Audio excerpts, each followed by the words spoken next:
Fertilizer issue. Let's listen to the Deputy President on what he explained in as far as how rampant the problem is. Issue of fertilizer, which I know it is being addressed, but quite a number of it has been distributed to farmers. And you say that we are now food secure, which I think is because of the subsidy that you gave in the fertilizer last year.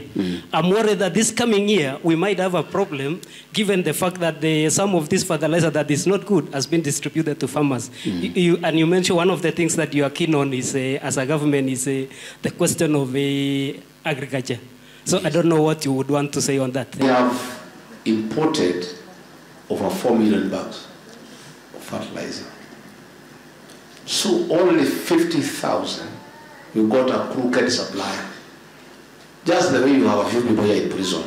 So out of the many suppliers who are given, only one, with only 50,000 bags, brought something that is not acceptable. We are not saying it is right, it is very wrong, it's unacceptable. And our security and investigative agencies have swung into action. And people will go to court. All right, that's the Deputy President. Now, Honorable Ndeto, we were here last week and we were trying to find solutions out of, okay, we're not finding solutions, we're trying to understand the situation as it is in the country. The Deputy President says that it's not so much, it's just about 50,000 bags that are affected here.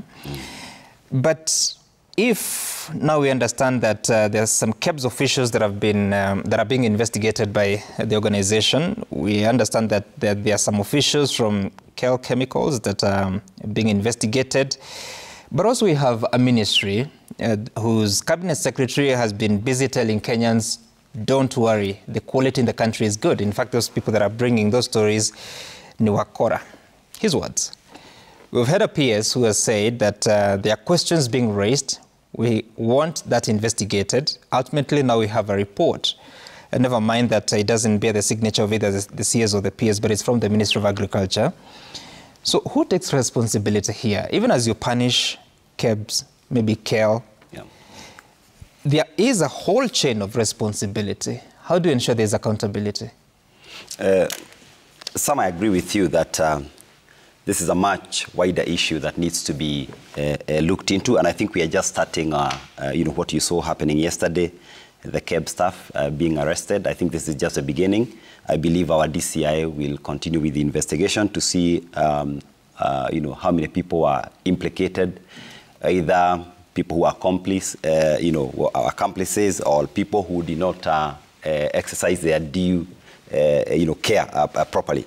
But let me start by saying that, and we said this last week, the fertilizer subsidy program has been one of the most successful programs of the Kenya Kwanza government, and now it's indeed being attributed as a major contributor to the, drop in terms of food prices, in the country.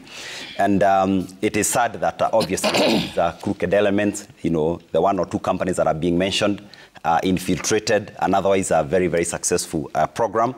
And for me, the bigger thing is not even about the number of bags, that are involved or not. And we're happy to hear that only about 50K bags out of the 4 million bags, may be suspect. The issue is that we want to build farmer confidence, which was already growing. Farmers had gone back to the farms.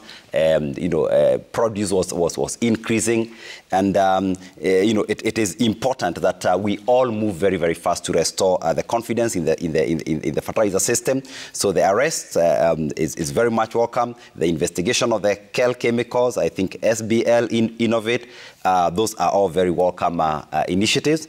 And we need to not only just do the investigations, but be able to review the contracts and the MOUs that NCPB got into, with these companies.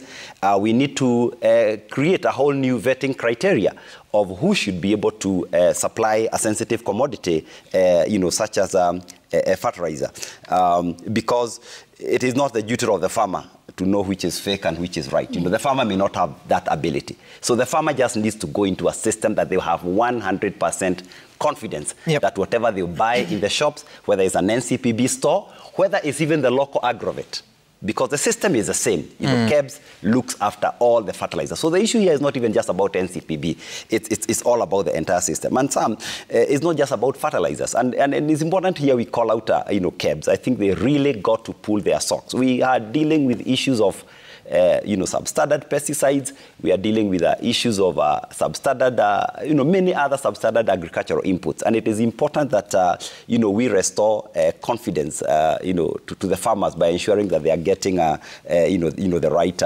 right seeds. I think we are now past the era of denial. So if someone was trying to deny and say it's not happening, or, I don't think that is now helping farmers at all. I think what we need to do is the actions that have been taken, where farmers have been told, if you feel you are holding some of the suspect fertilizer, go back to your point of purchase.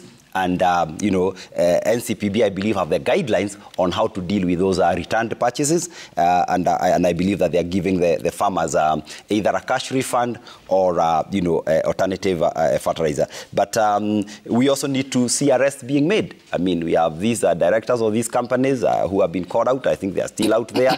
I think let's not get into this, lengthy investigations about everything until a matter dies. In this country, one of the things investigations will be carried out to find out whether there is criminal culpability or whatever other culpability there is.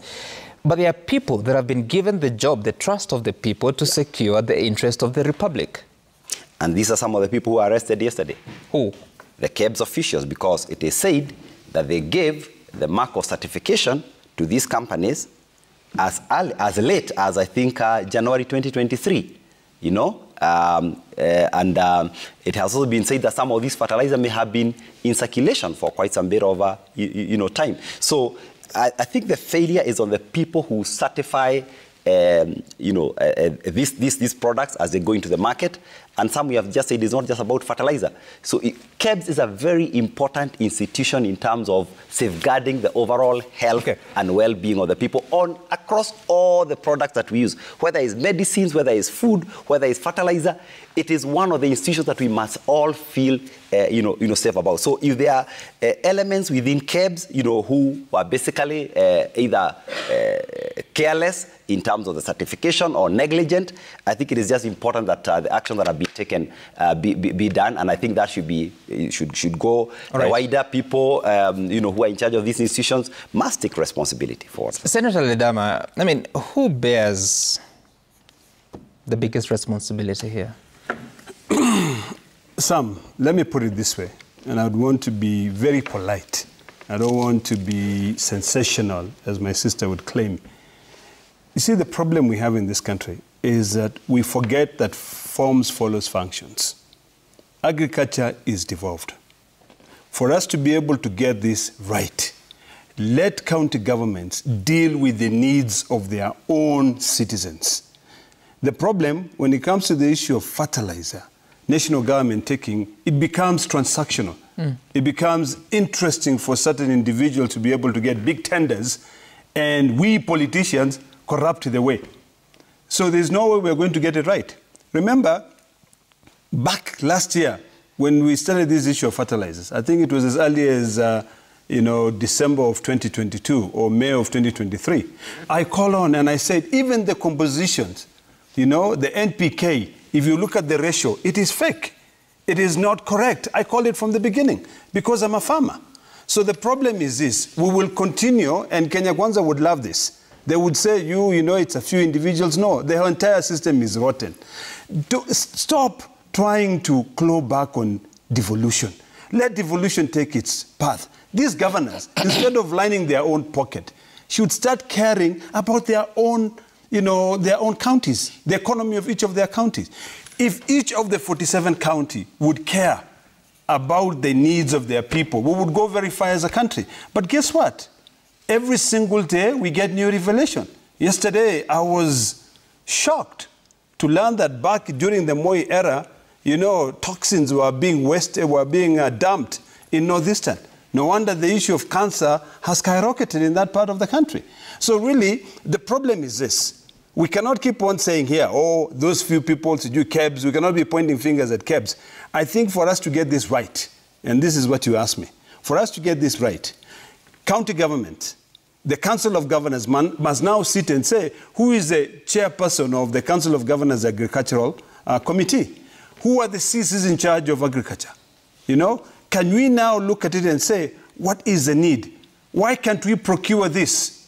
If, let's say, for instance, there's a lot of money to subsidize fertilizer, why not allocate this money? My dear sister Gladys Bosch-Cholet, you're telling me to go and change the budget. Please bring it to the Senate. We will make sure that we put it correctly. I mean, the Public Service Board. This is your, this is your responsibility. Instead of trying to do everything from a national perspective, focus on policy. Focus on policy making. Send more money to counties with clear instructions. We want to subsidize fertilizer in Narok County. How many farmers do we have? You know, what is the need? We have institutions. We have CRA, the Commission of Revenue Allocation. The day we support such institutions so that they can be able to give you an amount of money that is required for a particular function in this country is the day we'll develop this country. But the moment my brother Linturi sits pretty in his office, you know, and then he controls these big budgets, yet this is a devolved function, similar to my sister Nakomicha, controlling a huge budget, yet health is devolved, is the moment we will keep on going wrong. Mm-hmm. So let us now relook at the entire system of operations, our models of operators. Let us say, county governments, what are your needs? Let us support independent institutions. The problem in this country is that we do not support independent institutions. You know, we politicians are the first ones, you know, to go after those tenders. Let's call a spade a spade. We are the first one to go after those tenders. In fact, if you look at those companies that my brother is talking about here, that they are being under investigation, you'll find that we politicians are the ones behind it. We are the ones making a buck. The other day in the Senate, when I raised a concern about a company in Nakuru, producing fertilizer, what is considered as fake fertilizer, you know, my sister Keroche started hitting on me and saying, you don't know about that company. That company is doing actually something good. You know, so can we allow the private sector to thrive? Can we allow young people to compete, you know, and become innovative? You know, in the last parliament, let me tell you what we're doing. Last parliament, we're actually trying to illegalize the use of organic fertilizer because of the commercial interest of this imported fertilizer, fake fertilizer. You know, and then we stood firm and said, no, hell no. We want to support our farmers. So, to conclude on my submissions, my prayer is this.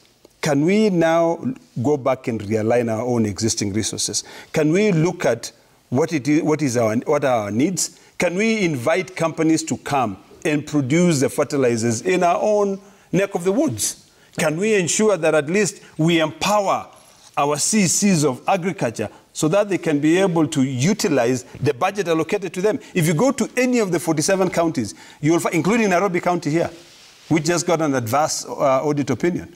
If you go to Kiambu County, which also got an adverse audit opinion, they will tell you this is how much money we are allocating for agriculture. But what is that money being used for? All right. You know, so finally, the Auditor General must audit this fake fertilizer so that to understand what exactly is going on. We cannot continue just pointing our fingers at KEBS. No. Those officers at KEBS, you know, sometimes they work under threats. Let us support institutions. If we support the young men and women who work... Threats from who? From politicians. You know, I mean, I've just told you, Sam, listen to me. Let me finish my submission. I've told you... I'm seeking clarity here. Yes. Because everyone keeps saying, like you have said, that all these companies are owned by politicians. In this country, agriculture is organized in two forms. First, there's the devolved functions by the counties. At the national level, there's a Ministry of Agriculture headed by a cabinet secretary, a principal secretary, and various officials that manage that. Then there are the other regulatory agencies that are deployed, paid for by the taxpayers. So when you keep saying there are politicians, yet there's already a framework of how roles are shared, what are you talking about? Sam, are you the only visitor in Jerusalem? I'm asking you a question. Answer my question. I'm being very honest. And that's one thing that a lot of people don't like, being honest. We politicians are the ones who control all the big, lucrative businesses in this country. That's a fact. You know? And this is why I even changed my mind now on supporting the conflict of interest bill. Because that is the only way we can be able to bring sanity you know, in this country, in governance in this country.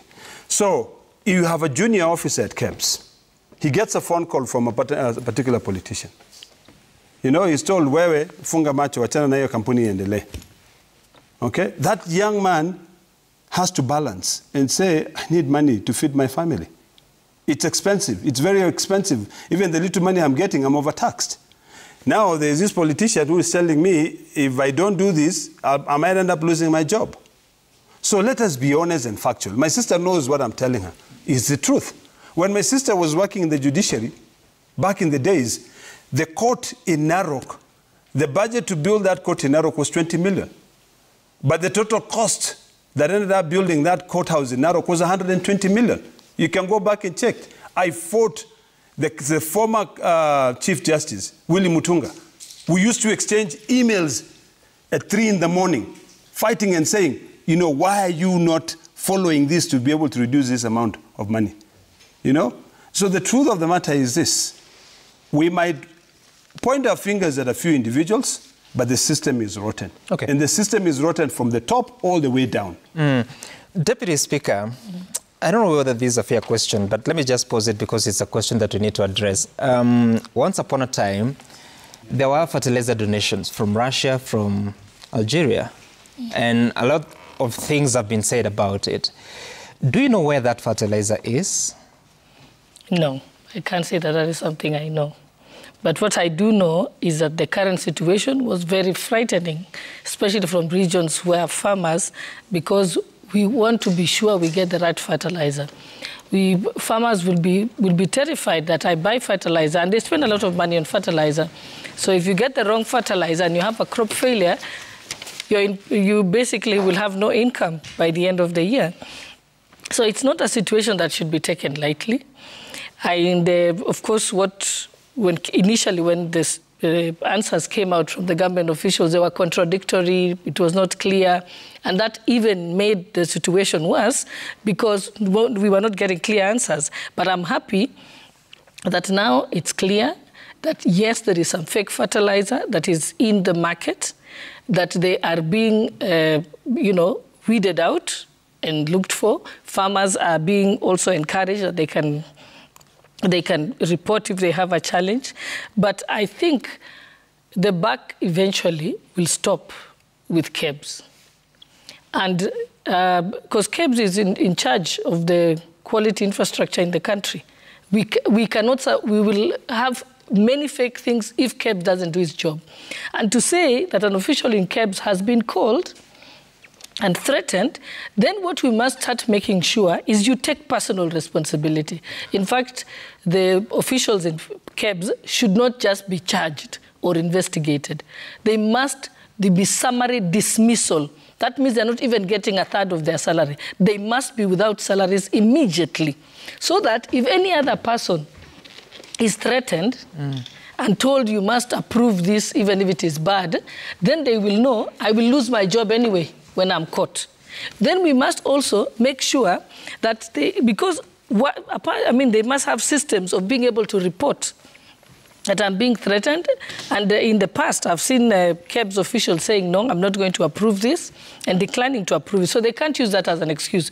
Because if every public official will act because of threats and not out of professionalism, then they have no business holding those jobs. And so that they not only are fired immediately, and then the criminal charges ensue. What has happened in the past is the way the system works is that your criminal charges are pressed against you, and then you're interdicted. You still get a portion of your salary, and it can go on for 7 years. So there's no personal cost to it. We have to begin to make it a personal cost. And I remember at the IEBC, what used to happen, if an election official committed an offense or a fraud, the IEBC used to be sued. But later, we changed the law, and we said, you are personally liable.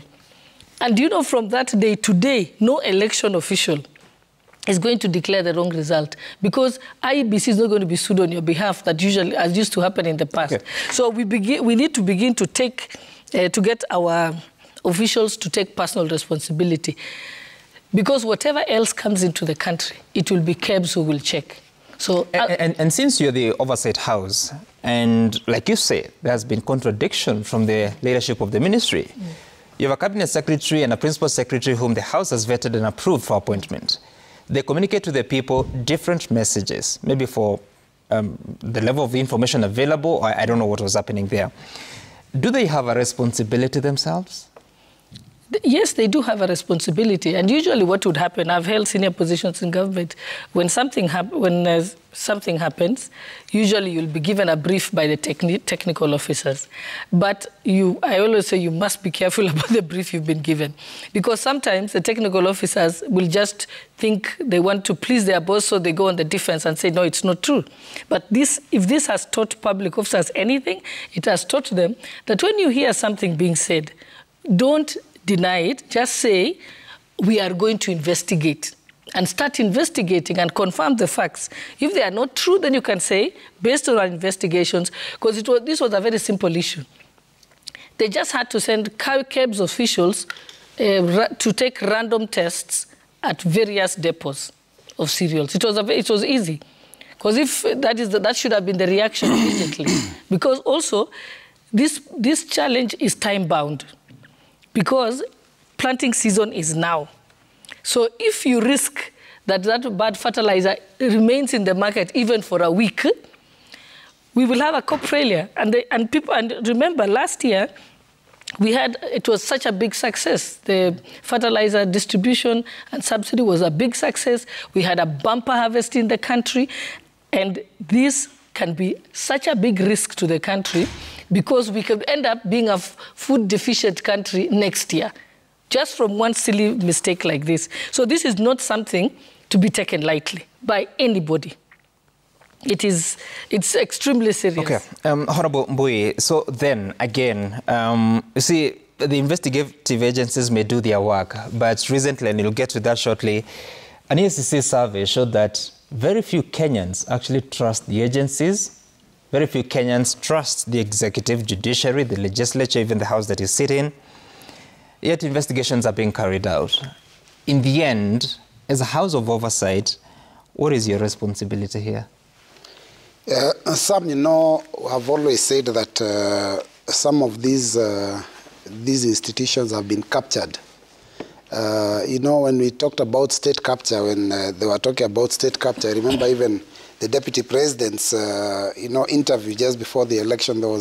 He even had Mwakenya, where he went to try and define state capture. The institution of parliament has been neutered by the executive, because the institution of parliament does not make decisions based on the best interest of the people. We actually make decisions on the best interest of the executive, because you've seen recently when we passed that very infamous finance bill last year, members of parliament from some farming regions have now come out in the open and started castigating the same finance bill that they passed, because it was imposing huge taxation on farmers. Basically, I think the parliament is unfortunately right now neutered, and that is the impunity with which this regime came into power. But you know what? When you talk about this thing of fake fertilizer, you realize that there is a farmer whose crop is going to fail or is going to get very low yield because of that. And you cannot return the rains, and there's no way of recovery. So I think it's something that we need to be careful about. And we were treated to suckers at the beginning of this term of this government. We are told, we'll subsidize production, not consumption. And is this now the kind of, subsidizing of production, when what is actually being given to the farmers is actually fake products that cannot be able to help us? And I also noticed that from the beginning, and you've asked a very good question, what happened to all that, all those millions of, tons of fertilizer that was given as a donation by Russia? It was the ones that have ended up being sold to our farmers. But then the suckers goes further, some, because the suckers goes to the point of denial by the CS. When this thing was exposed, the first thing the CS says is that it's not true. I mean, and I've heard the deputy president now is trying to reduce the impact and say, oh, it's not so much, it's only 50,000 bags. 50,000 bags of fertilizer, some means maybe 50,000 farmers are going to harvest much less than what they would have harvested this year. So you cannot run away from this thing. But the question that is most important is, where does the buck stop? You know, in the developed world, and Kenya is one of those countries we hope we can say we are developing, a senior official should take responsibility. Either the CS or even the PS. But even if you had to go further below that, the least that we would expect to see of heads rolling would be the head of the NCPB or the head of KEBS. But what is happening is that the people that are actually being punished now are junior officials in KEBS, and at the same time, sometimes, business people that are trading with the government. Those are the ones that are taking responsibility. Where does it backstop? Why is someone a minister? Why is somebody a CS in charge of the docket of production of food in the country when fake fertilizer is actually doing circulation in the country and he's not aware? And when it's brought to his attention, he says, no, there's nothing like that. So I think for me, the people need to take responsibility, senior people. And the tragedy, and I want to finish here by saying the tragedy, Sam, is that these government agencies, KEBS, the others like NEMA, they're, anti-counterfeit, they're out there in the villages, some very, very busy chasing Mama Mboga, because Mama Mboga has packed sukuma wiki in a nylon bag that had bread yesterday. They're out there telling them that the lotion that you're selling, the hair oil you're selling is fake. The Mama Mboga, the small trader doesn't know because they have no standards. They do not know. They only purchase and sell. And these people are so busy harassing the small Kenyans out there, the so-called hustlers, because they are trying to line their pockets. Are you telling me that their bosses don't know? I think these organizations like, Ledama Olekina has said, have a problem and it's coming from the top. Let us see a few heads roll. The only way I will know that the Kenya Kwanza administration was serious about food production and food security is if I see a senior official take responsibility for this scam. I'm looking at a report here. Collection of Algerian donated fertilizer materials by the service providers. And it says that there are different farms that are collecting that. Maisha Minerals and Fertilizers Limited was allocated 160,000 50-kilogram bags of the Algerian fertilizer. Quantity collected was 99,000. Balance at bulk stream terminal was 60,000. The quantity received at factory was 30,000. Intracom Formil Limited was allocated 160,000, had collected 84,000. The balance was 75,000, and there's a figure missing on quantity received at factory. I'm just wondering because, so it was a donation. It appears like it has been used for blending purposes, but how is that benefit passed on to the farmer? So that question of accountability, it's just blurred. You hear in press statements that there has been a donation, but how do you trace it down to the farmer and determine that actually the benefit has passed on to the farmer? Okay, Sam, I believe that question, you're asking it to me. But before I answer that, let me just remind the Honorable Bui. I think we shared this platform with him sometimes last year, and we talked a lot about subsidizing consumption versus subsidizing production. And I think I just need to alert him that subsidizing production is now working, because we had this whole big thing of unga at 100. Now it's good I report that we have even unga at 95. So God, I think praise God for the rains. We should clap for the Kenya Kwanza government publicly, because I think 95 shillings for what? Sorry? 95 shillings for what? For a packet of 2 kilograms of unga. There are some brands selling as low as that. Which one? Which one is that? I think I've heard about the lower level brands that have sold. I'm not talking about the more known brands. I'm sure it has a name. I'll get you the name. I think someone forwarded to me a sticker of a supermarket, and I'll forward it to you. Please find it. But it is true that actually, even the big brands are just selling now a little bit north of 100, 110, 115, even the very well-known brands. But there's some brands that are selling, even below 100. So, I really don't want to go there because we're running out of time. But do you have an answer on where Russian fertilizer, Algerian fertilizer is in terms of the blending? Is